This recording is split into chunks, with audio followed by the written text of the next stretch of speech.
కథనాన శత్రువుల కుత్తుకల నవలీల ముత్తరించిన బలోన్మత్తులేనిన భూమి వీరులకు కానాచిరా తెలంగాణ సూరులకు ముఖశాలరాని.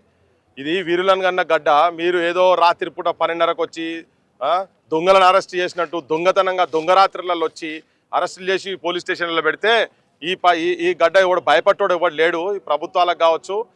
మీరు ఏదో అనుకుంటారు. మీరు ఇలా క్లియర్ కట్గా మార్వాడి దోపిడీ వర్గాలకు సంబంధించినటువంటి వాళ్ళు ఎవరైతే దోపిడీ చేస్తున్నారో, అట్లనే గుజరాత్ సంబంధించినటువంటి వ్యక్తులు ఇక్కడ దోపిడీ చేస్తున్నటువంటి వాళ్ళు క్యాష్ ఇక్కడ ట్యాక్సులు పే చేయకుండా దొంగమాల అమ్ముకుంటా నకిలీ మాల అమ్మేటోళ్ళు డూప్లికేట్ దందాలు చేసేటోళ్ళ గురించి మేము వ్యతిరేకంగా మాట్లాడితే మా వాళ్ళు ఇలా యూనివర్సిటీ నుంచి ఒక బంద్ ప్రకటిస్తే దాంట్లో నన్ను రాత్రి 12:30కు నాకు ఉన్నమాట చెప్పాలంటే గత కేసీఆర్ ప్రభుత్వంలో ఎన్నడూ నన్ను అరెస్ట్ చేయలేదు. కానీ ముఖ్యమంత్రి రేవంత్ రెడ్డి గారు మీకు క్రెడిట్ దక్కింది.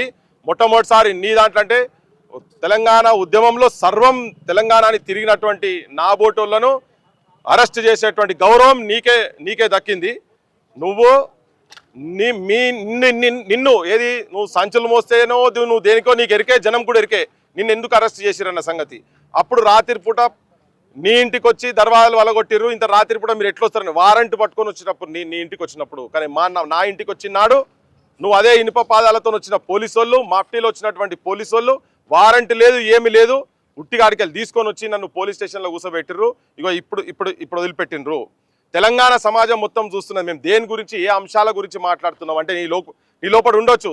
వీడు బడుల గురించి ఏమన్నా పిల్లలకి ఇబ్బంది అయితే పోతున్నాడు, టాయిలెట్లు లేవంటే పోతున్నాడు, క్లాస్ రూములు లేవంటే పోతున్నాడు, బెంచీలు లేవంటే పోతున్నాడు, లేకపోతే నిరుద్యోగుల సమస్య అయితే వీడు పృథ్వీరాజ్ అంటాడు ఆడ కనబడుతున్నాడు, సర్పంచులు ఆత్మహత్యలు చేసుకుంటుంటే ఆడపోయి కనబడుతున్నాడు, తెలంగాణలో ఎక్కడన్నా లిక్కర్ మీద ఇష్యూస్ ఉంటే ఆడ కనబడుతున్నాడు, రేపులు ఏమైనా జరిగితే ఆడిపోయి కనబడుతున్నాడు, ఆడ చూసినా వీడే కనబడుతున్నాడు.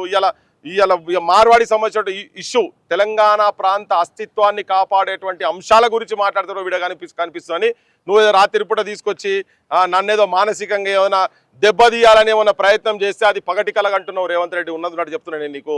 మేము ఇక ఇప్పటి నుంచి ఇక నీకు చాలా థ్యాంక్స్ చెప్తున్నా. నేను కూడా